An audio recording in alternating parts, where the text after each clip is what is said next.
যেই দল যখন ক্ষমতায় ছিল চাকরি সেই দলের লোকের, কথা বলেন। যেই দল যখন ক্ষমতায় ছিল আঙ্গুল ফুলে কলা গাছ তারাই হয়েছে। কিন্তু যারা ক্ষমতায় ছিল না রাস্তায় ফকিরের বেশে ঘুরছে, জেলখানায় ঢুকছে।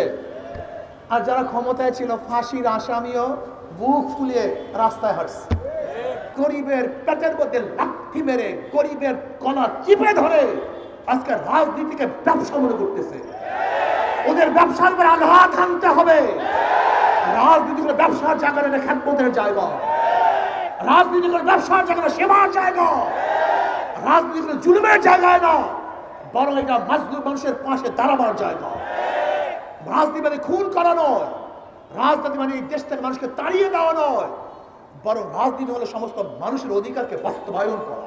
পিয়ার মানি সর্বজনীন, সর্বমতের, সর্ব আদর্শের এক সংসদ। বিএনপি নিজেই তো বলেছেন আমরা জাতীয় এক সংসদ করতে চাই, সর্বদলীয়, যেখানে জাতীয় সংসদ হবে, সর্বদলের মানুষ থাকবে। তা পিয়ারের মাধ্যমে সর্বদলীয় সর্ব আদর্শের সংসদ করা সম্ভব। পিয়ারের মাধ্যমে যতটুকু ভুল ত্রুটি দেখেন, দুর্বলতা দেখেন, এর চেয়ে শতগুণ হাজার গুণ তার উপকারিতা আছে। যারা মনে করেন ভোট দিবে একজনকে, নির্বাচিত হওয়ার একজনকে, না, আপনি ভোট দিবেন দলকে, দল নির্বাচন করবে, আপনার প্রতিনিধি কে হবে? কি কথা ঠিক না? কাজে আসল পিআর থেকে নির্বাচন দিতে হবে।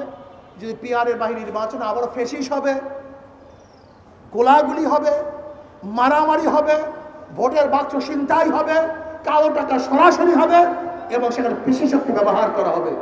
কাজে ফেসিস আমরা তৈরি করতে চাই না। আসলে আমরা সম্মিলিতভাবে পিআর সিস্টেমে নির্বাচন করব।